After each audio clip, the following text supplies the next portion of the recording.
How could I lose my appetite? There's no such thing as losing my appetite.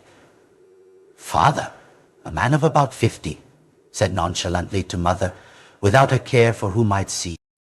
His passion overflowing, he swept mother into his arms and pulled her straight into their room. My siblings and I were used to this. We just silently continued our meal. At that moment, the most arrogant and proud person was none other than grandmother. Mother was the wife grandmother had bought for over 10,000 yuan. For 10 miles around the village, no one was as beautiful and vibrant as mother. Men only needed one glance to feel their legs turn to jelly. Oh, whenever mother went out, grandmother knew how many covetous gazes she attracted from men. Yet, such a stunning woman, after being bought, neither cried nor rebelled. She devoted herself wholeheartedly to father, a man with a lame leg and a pockmarked face. Their passion was so fervent, so unrestrained, that it knew no bounds. Regardless of where they were or who might be watching, many villagers had witnessed their intimate moments. 7 of us siblings were born this way, but mother didn't favor her other healthy children. She doted on me especially. I was born missing an arm and had a cleft lip. Worse still, I was a stone girl, unable to have a normal marital life. Before he passed away, grandfather was a renowned yin-yang master. He was well versed in matters of marriage, funerals, geomancy for burial sites, and choosing auspicious house orientation. There was nothing he didn't excel at. For 10 miles and 8 villages, everyone respected him, as they had all sought his divination at some point. Grandfather had only one son, my father, a limping man with a ferocious temper and a face full of pockmarks. Even though grandfather offered an exorbitant bride price, no one was willing to marry their daughter to my father. One day, grandfather summoned grandmother and father to his bedside. He said he had found a 1,000-year burial ground and insisted on being buried there after his death. They were to burn incense and offer respects every holiday, and absolutely no one was to know the location of his grave. Furthermore, one day after his death, if a snake appeared in the house, they were absolutely not to strike it. Instead, they were to burn incense, kneel, kill chickens and oxen, and offer exquisite delicacies as sacrifice. With these words, he breathed his last. Grandmother and father suppressed their grief and placed him in the coffin. They initially intended to ask the villagers for help carrying it, but to their surprise, the coffin was as light as a feather. Under the moonlight, father carried the coffin up the mountain alone. Just as grandfather had instructed, the burial proceeded smoothly, with no need to build a mound. So much so that a few years later, even father couldn't find the spot again. The next morning, before dawn, there was indeed a black snake in the courtyard, as thick as a wash basin. It wore a jade ring on its head, and countless gold nuggets, the size of fists, dangled from its belly scale. Grandmother's eyes were bloodshot. She had never seen so much gold before. They killed a chicken and a goat, set out a table, and burned incense. The large snake obediently coiled itself, its eyes as gentle as a human's. Grandmother told father to carefully remove a few gold nuggets while the snake slept, warning him not to be greedy. That too would be enough. Father limped forward, but a meter away, the snake awoke, watching him with wary eyes. Father, startled, swung the axe in his hand towards it. The black snake became enraged, lashed its tail, and half the house collapsed. Yet it suppressed its anger and didn't attack further, merely intending to flee fiercely. To their dismay, father and grandmother were consumed by greed, with only one thought in their minds: not to let those gold nuggets escape their grasp. Grandmother immediately poured a pot of boiling water onto the snake. The snake's body scalded and thrashed. Father, seizing a large chopper used for firewood, rushed forward and chopped wildly, severing a section of its tail. Grandmother then took some realgar, typically used to repel insects, and scattered it all over the snake's body.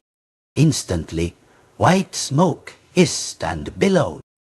Father pressed his advantage, aiming for the snake's 7-inch vital spot and hacking away frantically. The great black snake died. It glared at father and grandmother with intense hatred. The gold nuggets and jade ring were all gone. As soon as the black snake died, a swarm of white foxes poured out, rushing into the courtyard, followed by a golden weasel. Grandmother and father, terrified, scrambled back into the house. When they returned, all that remained in the courtyard was a pool of snake blood. Their efforts had been in vain. Filled with regret, they completely forgot grandfather's dying instructions. The next day, grandmother encountered a human trafficker selling mother at the village gate. Strong, well-built, resilient to beatings, hunger, and scolding. A woman like this is sure to bear many children. All sorts of advertisements. Only 10,000 yuan. And she was beautiful to boot. Grandmother was naturally moved and immediately brought the man home to get the money. The trafficker, as soon as he received the money, didn't linger for another second. He dropped mother and left. Initially, grandmother feared she couldn't keep such a beautiful bride, so she locked father and mother in their room for 7 days and 7 nights. She placed a chair by the door and stood guard. After 7 days, seeing that mother had no intention of escaping and was, in fact, quite devoted to father, grandmother finally felt completely at ease. Grandmother thought that although father was ugly, he knew how to dote on his wife, so she had no fear of losing this woman. Before long, mother became pregnant. Even with a growing belly, father refused to let her rest. Grandmother angrily intervened a few times, but mother was displeased, seeing her belly remain safe and sound. Grandmother gave up. 10 months into the pregnancy, my elder sister was born, fair-skinned, delicate, and perfectly healthy. Mother immediately turned cold, tossing the baby to grandmother without a second glance. There was no joy of a new mother, only utter disgust. Grandmother, however, was delighted. Though disappointed at not having a grandson, seeing father and mother so devoted, her heart was at peace. It's all right. There are more children to be born. Subsequently, 3 elder brothers and 2 elder sisters were born, each healthy. Mother didn't bother to look at her children. Instead, she clung to father every day, bewitching his very soul. The two cared nothing for their surroundings. Whenever they met, it was like fire meeting dry grass. Grandmother was furious, scolding mother as a fox spirit. Father vehemently defended her, even hitting grandmother over it. From then on, grandmother dared not utter another word about their marital affair.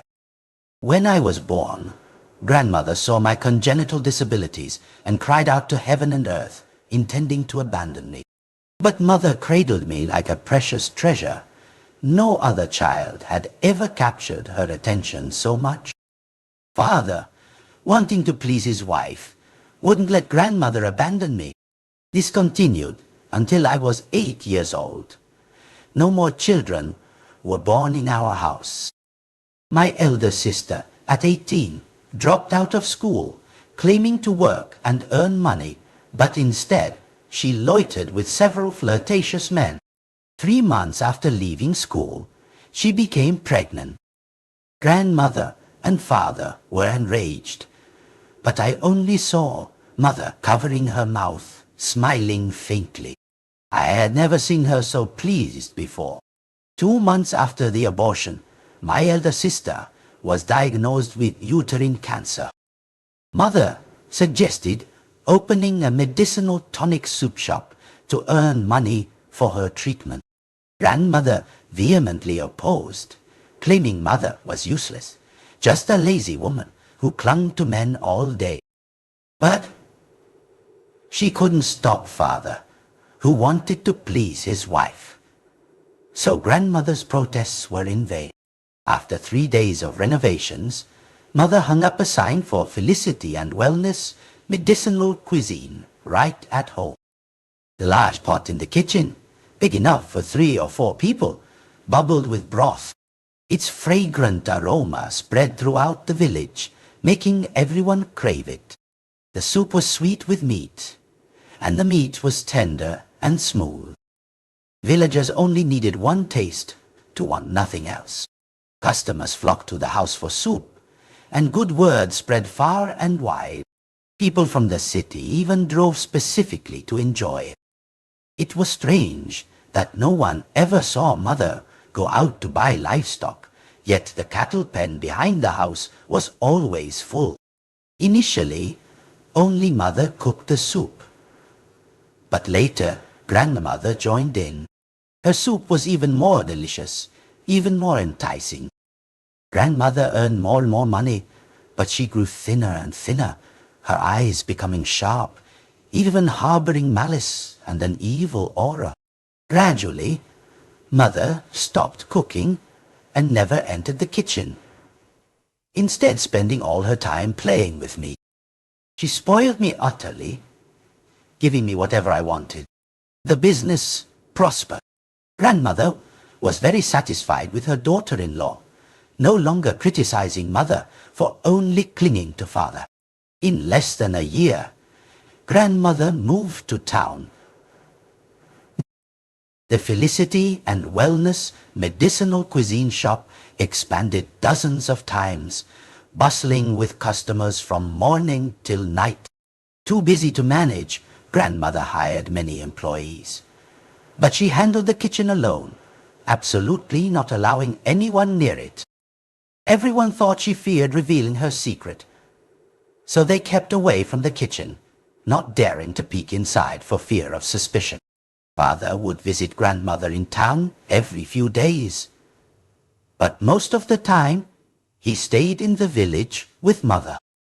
Mother, it seemed, had never set foot outside the village. Father seemed to have forgotten that his wife had been bought, a kidnapped woman who never attempted to escape. This was contrary to common sense, but grandmother suspected nothing. Father also didn't think his wife was abnormal, but in truth, she wasn't normal.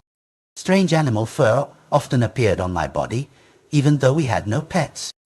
It wasn't until I saw mother bathing and a fluffy tail hung down her back that I realized she wasn't human. She was a fox spirit. My elder sister and elder brothers, as they grew up, were taught the secret of cooking medicinal tonic soup by grandmother.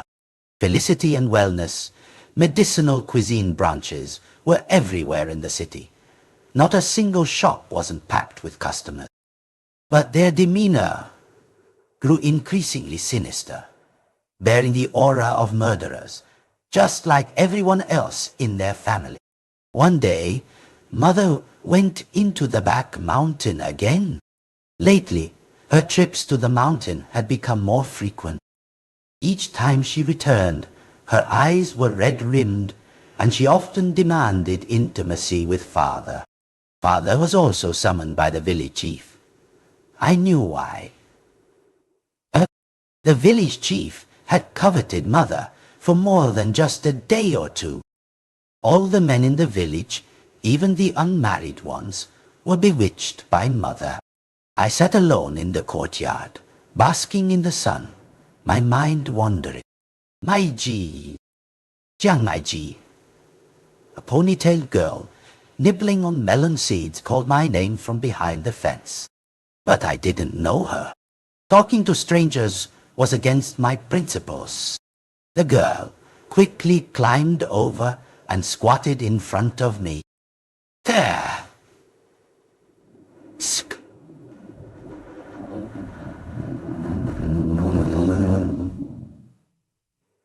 The Yin-Yang family's luck has truly run out. Who are you? I am your mother's great-grandmother. If she hadn't said it seriously, I would have thought she was cursing. Boom!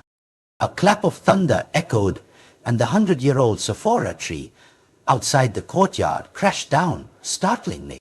The girl's expression suddenly changed. The sky grew darker, and lightning flashed wildly behind the mountain. Take this talisman. It will save your life in times of crisis. Don't let anyone know. The girl hastily left in the direction of the back mountain. I looked at the golden talisman in my hand. My palm felt slightly warm. Why wasn't Mother home yet? After 8 p.m., Father walked into the house, looking dazed. An explosion echoed from the back mountain, a bright flash lighting up the entire night sky. Mother appeared in the courtyard, her whole body reeking of fresh blood, her white foxtail dragging on the ground, leaving a long bloodstain. Father stood at the door, looking at her with cold eyes, devoid of any past affection. Chief Tao led a group of people who appeared from behind the fence. See? I told you, this woman is a demon. What woman in this village is as beautiful as her? The crowd's mouths expressed disgust, but their eyes were glued to Mother. Their naked, covetous gazes made me feel both nauseous and terrified. The golden talisman the girl had given me earlier was burning hot in my pocket. Feeling its warmth, my heart naturally calmed. Mother wasn't a demon. Even if she was a kind fox spirit. Father, have you forgotten how good Mother was to you? I raised my only arm to shield Mother, trying to block those filthy eyes staring at her. Father's eyes held a fleeting hint of nostalgia, but when he saw Mother's tail, they became cold, cruel, filled with a determined, murderous intent. I saw the intention to kill in his eyes. I knew that, on the same day, the city's criminal investigation department established a special task force to investigate the particularly serious missing persons case, assembling an elite team. As the number of inexplicable disappearances grew, and families reported them within a short time frame, the police officers in charge of the cases felt utterly helpless, facing such traceless mysteries. The missing persons varied in age, gender, and background. They had nothing in common, yet vanished strangely at the same time, without any clues or evidence. Officer Zheng was in charge of this case. After reviewing their files, his first reaction was that it was merely a simple missing persons case. He decided to seek out an old comrade, Ji Fan Yin. When Officer Zheng arrived, from a distance, he saw a ponytailed young woman sitting outside, nibbling on melon seeds, holding a yellowed ancient book. Yao Mei is a type of demonic sorcery. Not just one form. There's a type that uses delicious food to lure people to eat. After eating, they become infatuated and follow. In folklore, it's called dajuba. In Jiangnan, they call it shiju. Innocent children often suffer greatly from it. There's also a type that turns people into livestock, called zaochu. This type is rarely seen north of the Yellow River, but often appears south of it. Zaochu? That's a strange way to put it. Ji Fan Yin closed her book, her expression mysterious. Officer Zheng, do you understand? The man looked bewildered. Understand what? Felicity and wellness, medicinal cuisine. Go investigate the source of the live cattle their shop imports. When you found out, come, find me. Ji Fan Yin placed the book over her face, lazily basking in the sun. I came to see you for something else, Officer Zheng said, utterly confused. He had clearly come to ask her to investigate the disappearances. I know what you're waiting for me to tell you. I've given you the clue. Felicity and wellness, medicinal cuisine. Ji Fan Yin was very impatient. The ponytailed girl who came to see me earlier today was Ji Fan Yin. That afternoon, Officer Zheng also asked me many questions. I knew then that my family's secrets were about to be exposed. Those secrets, sooner or later, would be revealed. The truth would come to light. Chief Tao pushed me away. A group of men bound Mother tightly. Some even took advantage of the situation to touch her all over. Mother, however, smiled and shook her head at me. My Ji, don't interfere. She deliberately let out seductive sounds, her eyes languid, her blouse buttons undone. Father gasped and rushed forward, slapping Mother twice. You slut! You depraved woman! All you know is seducing men. Can't you live without men? Even in danger, you put on this lewd display. Aren't you ashamed? Whether Mother was ashamed or not, I didn't know, but Father was even more shameless. He ripped Mother's clothes off right in the courtyard, in front of me and many other men. My Ji, go to your room, Mother. I sobbed, but Mother just laughed, her face even showing pleasure. They were all crazy. Everyone was crazy. I didn't know if anyone was still sane. I went back to my room and burrowed under the covers, not wanting to hear the foul sounds from the courtyard.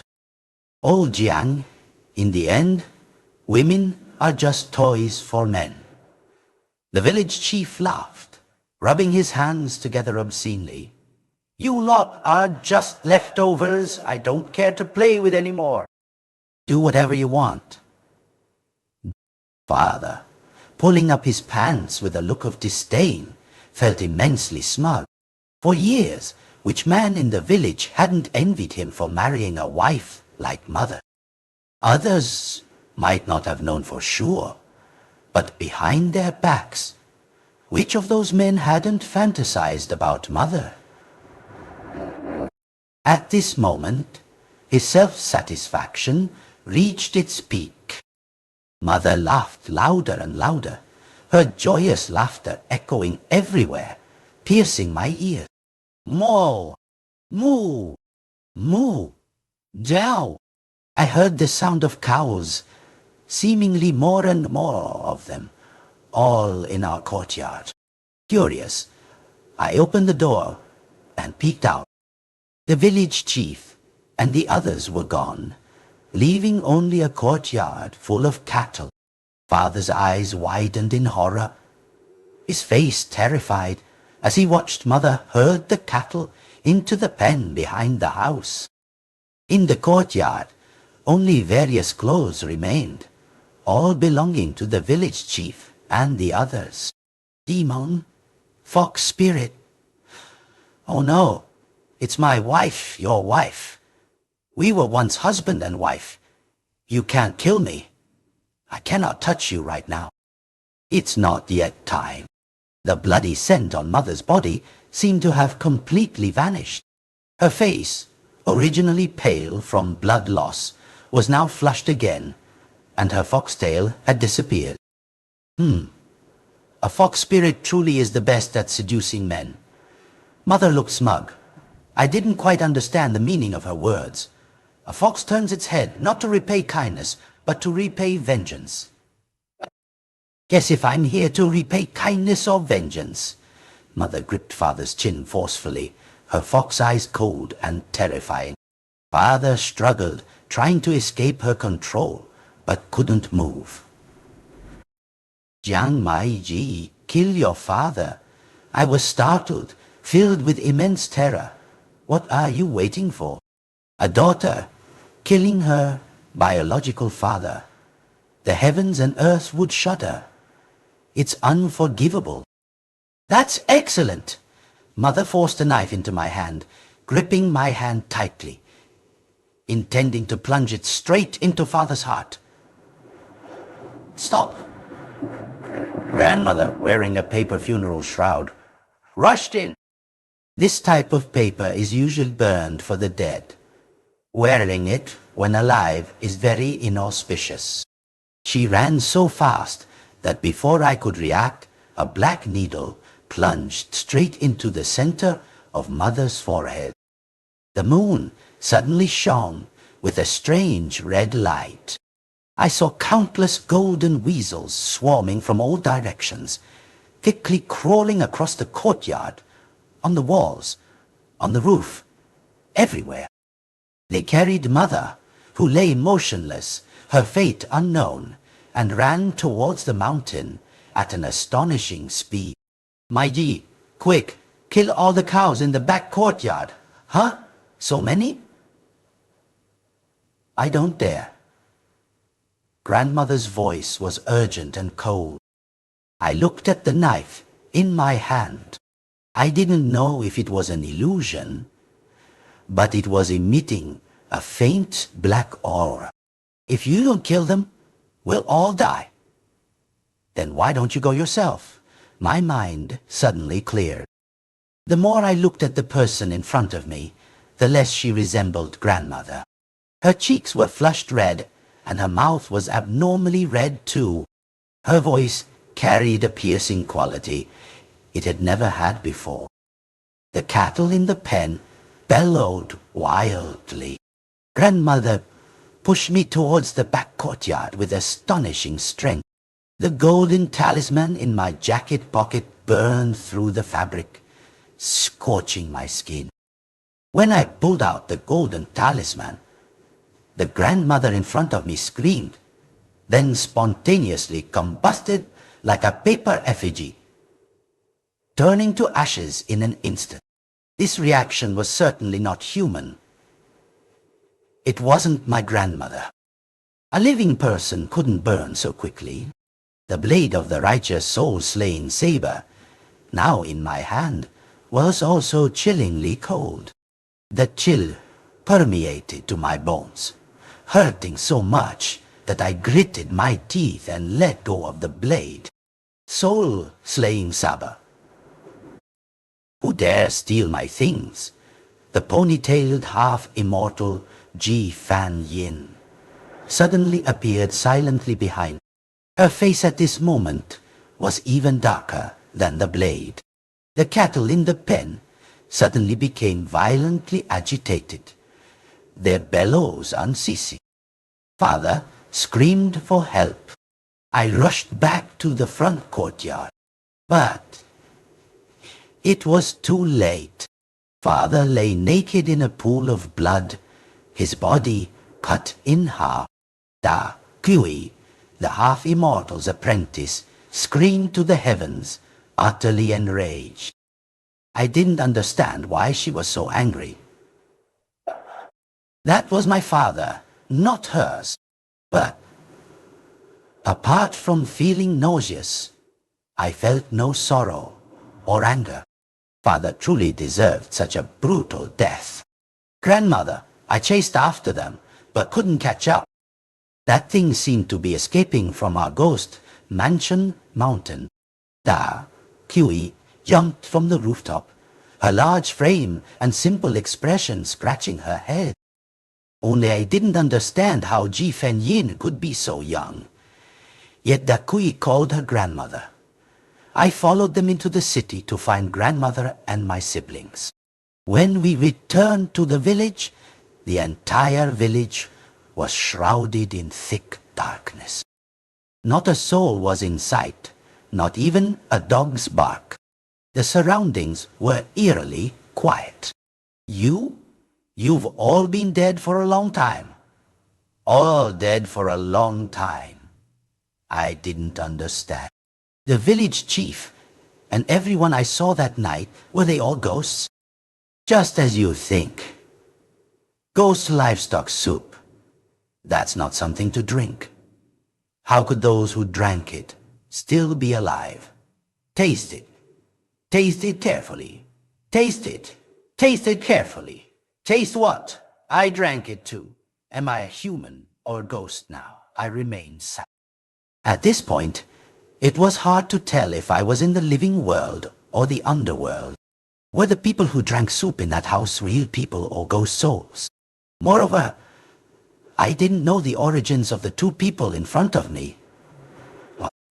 How could ordinary people drive a flying pig cart like that? Yes, it was flying. I could even see neon lights below from a bird's eye view, but I was sitting in a car. When we reached Grandmother's Felicity and Wellness medicinal cuisine shop, it had been cordoned off by the police. A chilling wind blew out from inside, without a single person. Where's Grandmother? Your grandmother? Why ask me? Ji Fan Yin genuinely, he didn't know. Her voice full of anger. Grandmother, I saw someone following us. Always a step ahead of us. Do Kui, you're good at saying useless things. It's best if I keep my mouth shut. Let's go see the Jiang Meiji family's grave. My family doesn't have a grave. It's all right if your family doesn't have a grave. Grave is what ordinary people call it. The burial place for your family can only be called a corpse pit. From my earliest memories, my family never had a grave. My understanding was that my family had no graves, but no one bothered to listen to me. The two of them had already set off. Honestly, from the first time I went to the back mountain behind the house, I always felt a heavy yin energy there. Deep down, I was very reluctant to go to that place. Ji Fan Yin made a cut on my hand, burned a golden talisman, and then applied the ashes to the wound. The blood that flowed out was as black as ink, hovering in the air like a snake, drifting everywhere as if searching for something. Finally, it stopped near a peach tree. The black blood fell straight down, causing the peach tree to hiss and emit white smoke. Grandmother, the Jiang family occupied such good feng shui. Why did their descendants gradually lose their conscience and do nothing good? Soon, you will know why. Ji Fan Yin conjured a pickaxe and began to dig. Jiang Meiji, do you know why your blood is so black? Yeah. Your kind of blood can probably only compare to 1 or 2 parts of Lin Xinhai back then, huh? Who is Lin Xinhai? Dakuai saw my confusion and patiently explained.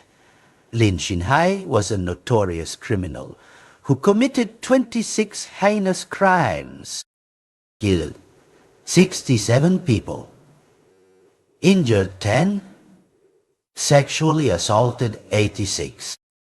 He also orchestrated a massive bombing that killed over 300 people. His blood was also black when he died, but not as black as yours. Your blood is blacker. Da Kui emphasized the last sentence. What does that mean? It means the Jiang family is even more evil, even more inhumane. I honestly didn't like hearing this, but I didn't dare to speak out. Soon Ji Fan Yin dug up a coffin from beneath the earth, brand new, as if buried yesterday, wrapped in green and red vines and flowers. How should I describe it? Truly eerie. The burial pit reeked. I stepped closer and saw maggots teeming everywhere in the pit. I could even clearly see them multiplying, as if gushing from underground. Ji Fan Yin sat on the ground, forming hand seals and chanting spells. Wind swept up dust. I felt the entire mountain range beneath my feet trembling. A swarm of golden weasels enveloped Mother like a surging tide. My mother's fox-headed body. For a moment, I wasn't sure if it was my mother.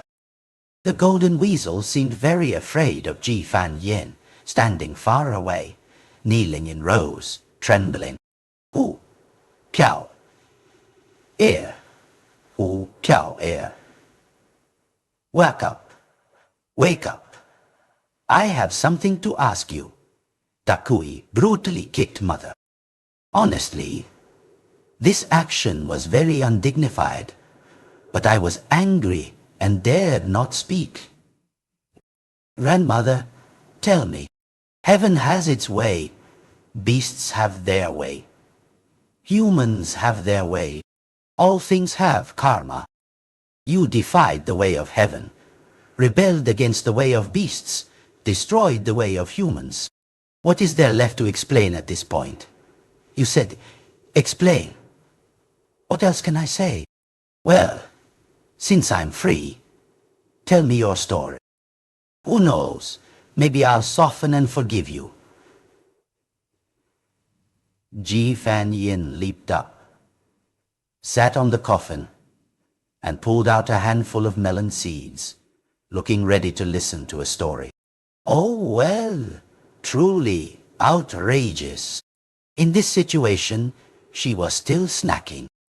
The white fox of the Hu family had lived here for 1,000 years, guarding the 1,000-year burial ground, waiting for the day to achieve enlightenment, hoping to escape the identity of a demon and cultivate into an immortal being. But the Jiang family killed that black snake, and also killed my husband, while he was originally connected to this same ley line, sharing the same breath, living and dying together. When the old master of the Jiang family entered the grave and merged with the earth, even with all my resentment, I knew it was an unavoidable karmic consequence. My husband entered the Jiang family on the second day, waiting to receive incense and offerings. From then on, the eternal prosperity and wealth of the Jiang family were protected by us. Who knew they would kill my husband, repaying kindness with enmity? How could I endure it? Mother shed 2 streams of bloody tears, her tragic, unpleasant cries stirring an irritation within me. If you couldn't endure it, why didn't you just marry into someone else's family? Da Kui, with her peculiar way of thinking, asked with a pile of questions. I did marry into this family.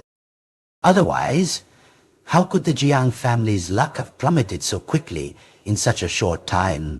What right did they have to enjoy that good fortune? I am a demon. My relationship with humans is inherently unnatural, but it was also the fastest way to deplete their luck. Ji Fan Yin sighed heavily, looking at Mother with both anger and pity. While depleting their luck, weren't you also sacrificing the lives of your entire fox clan? Interspecies love is already defying heaven. You were bound to incur heavenly wrath. Hearing this, Mother cried even more fiercely, fox fur beginning to sprout on her face. Since last month, every day a family member has died in the fox cave. 10 bolts of heavenly lightning? Who can withstand that? Now, there's no one left to help me endure the heavenly lightning. Today, I bear it myself, sustained only by sheer willpower, not yet reduced to dust. My great vengeance is unavenged. How can I be content? As she spoke, Mother's face had completely transformed into a hairy fox face. Ji Fan Yin's phone rang. Ada, o thing is a key. Another kind of bad apple. It was Officer Zhang reporting that everyone had been arrested. Only my grandmother had escaped, which was very strange. Just caught, then suddenly gone. Linking this to the soul-slaying saber, Ji Fan Yin's expression turned grim. She gripped my arm tightly, refusing to let go, as if facing a powerful enemy, fearing I might run away. Firstly, I didn't even know where to run. Secondly, I had no reason to escape. Thirdly, I absolutely couldn't run. But no one bothered to listen to my explanation. Da Kui tossed Mother into the passenger seat. Ji Fan Yin pulled me into the back seat and drove off. No idea where we were headed next. Tonight was truly busy. When we returned to the village, it was unusually lively. Houses emitted cooking smoke, but I only heard human voices and saw no one. Frightened, I clung to Ji Fan Yin, always feeling she was formidable. Being with her made me feel safe. Jiang Mai Ji, your grandmother is scarier than those things out there. Da Kui chewed gum, her face disdainful. I had already nestled close to her. I didn't understand what she was complaining about. The girl in front of me looked so gentle and harmless. How could she be scary? But soon that thought slapped me hard in the face. At the entrance of the village, I was waiting when I saw grandmother, gaunt as a skeleton. Nothing but skin and bones. In just a few days, I didn't understand how she had become like this. You choose. Die alone, or let me kill you. Ji Fan Yin pulled me out of the car, her cold eyes staring at grandmother. I felt like she was about to pull out a knife and stab her immediately. Grandmother, I have no way out. Please let me finish this. And then I'll turn myself in, all right? I beg you. Grandmother knelt on the ground, calling Ji Fan Yin grandmother, which stunned me. What on earth was happening? If I let you finish that, how much of my merit will be deducted? You truly have a thick face. You break pots and sink ships. Grandmother's face suddenly bulged with blue veins, and her sharp fingernails shot towards me. Villains die from talking too much. This saying truly wasn't wrong. The blade of the soul, slaying saber, plunged straight into grandmother's chest.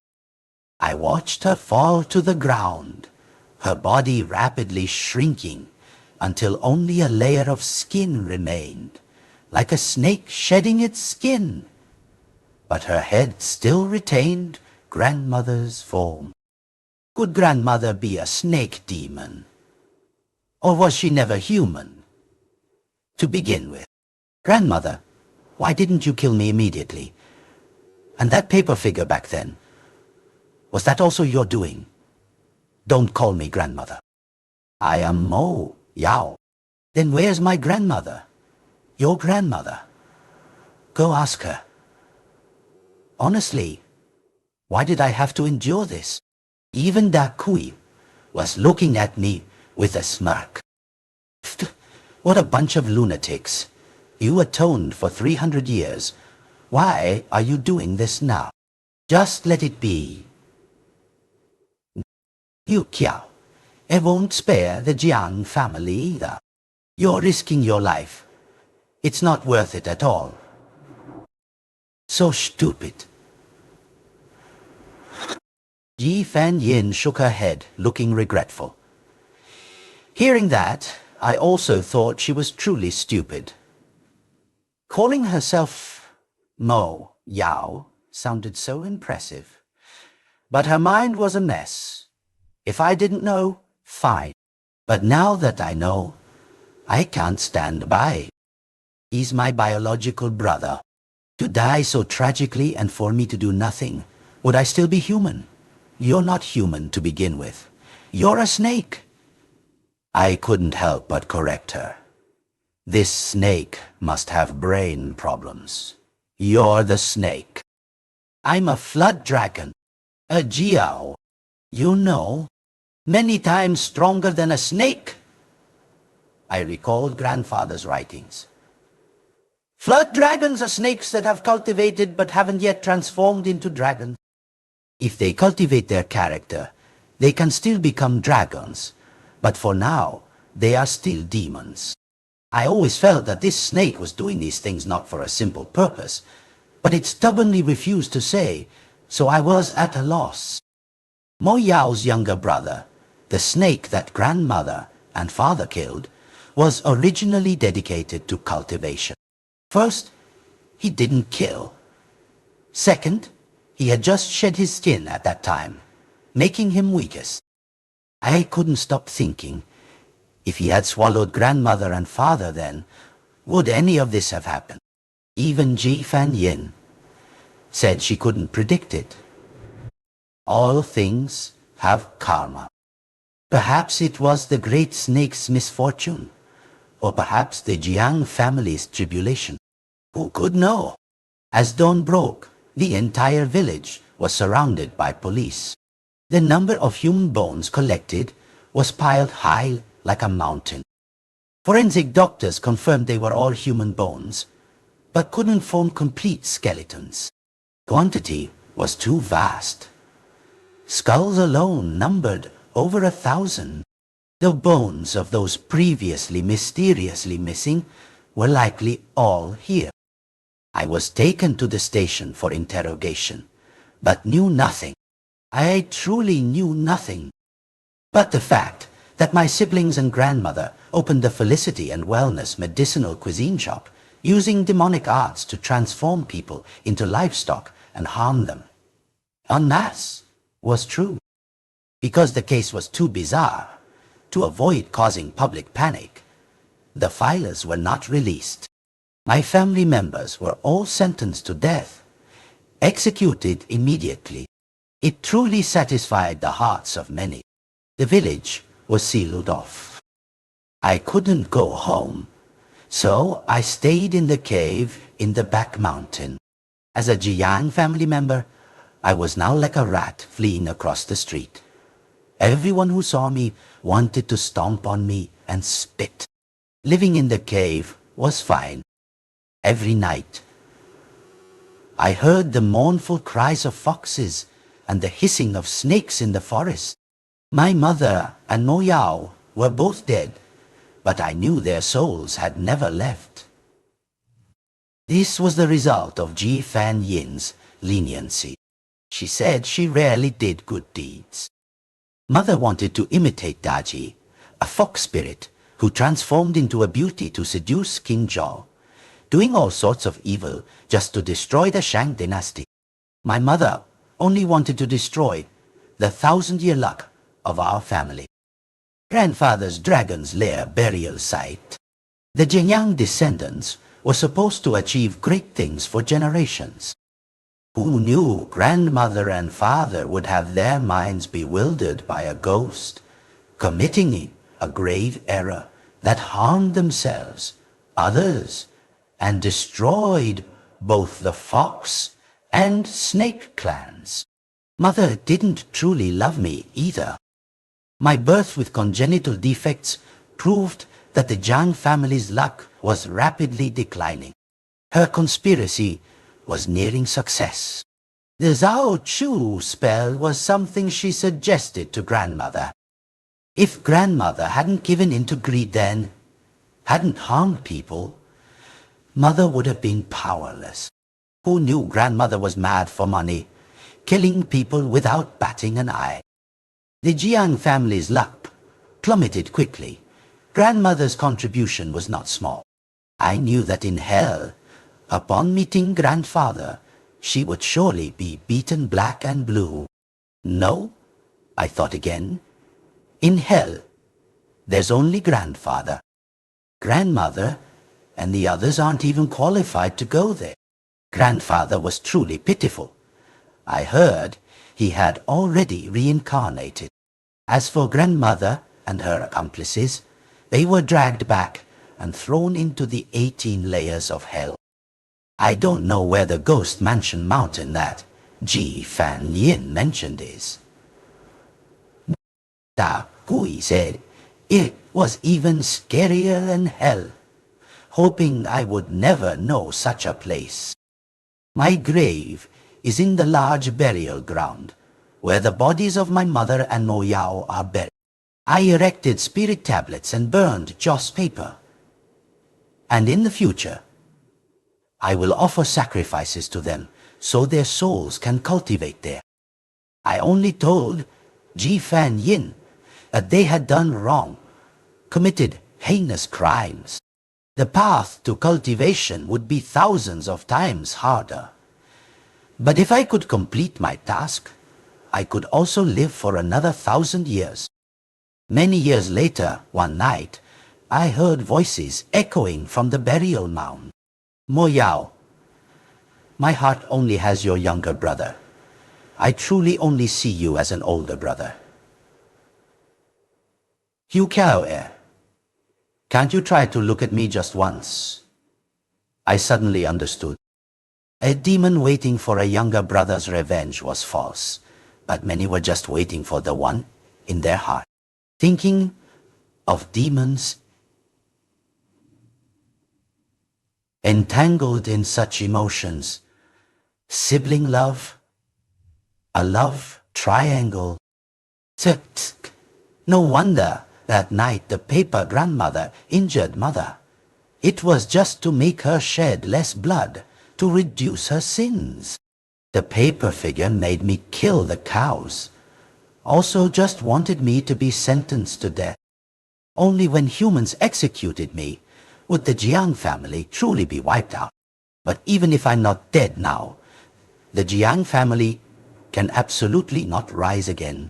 I am both congenitally disabled and a stone girl. A dead-end situation. By the way, what should I eat today? I don't want to gnaw on tree bark anymore. The peaches on the grave have ripened. I'll steal one. An epilogue. Ye Fan Yin's reflection. After the Hu Kiao incident, my merit was significantly reduced. Da Kui was so sad, she couldn't eat for months. According to previous custom, both Hu Kiao, and Mo Yao should have died. A death by being reduced to ashes, but I showed mercy.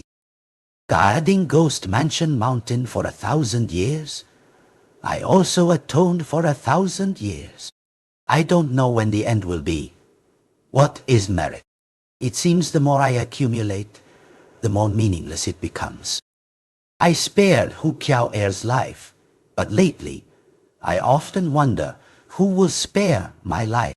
Is there any hope left in my life? On the full moon of the 16th, the geomancy shop worked all night. Officer Zheng, reeking of alcohol, arrived again. To be honest, seeing him used to excite me. Every time he sought me out, after I helped him with a case, my merit would soar. But now, seeing him, my mind is only filled with worries. Why does he always encounter such horrifying things? He truly is a troublemaker. Who exactly are you? We've worked together for so many years, considered old battle companions. Can't you just tell me the truth? Who am I? The alcohol rising. I felt a little hazy. I'm the Sin Immortal of Ghost Mansion Mountain. Ji Fan Yin, you're drunk. You're really drunk. Talking nonsense again. Officer Zheng took the melon seeds from my table and ate them. You dog, you always just watch me drink. You don't touch a drop yourself. What a person. His phone rang, his face turning pale. Pull me away now. Don't sleep anymore. Hurry, here's another case. There's no need to be this diligent.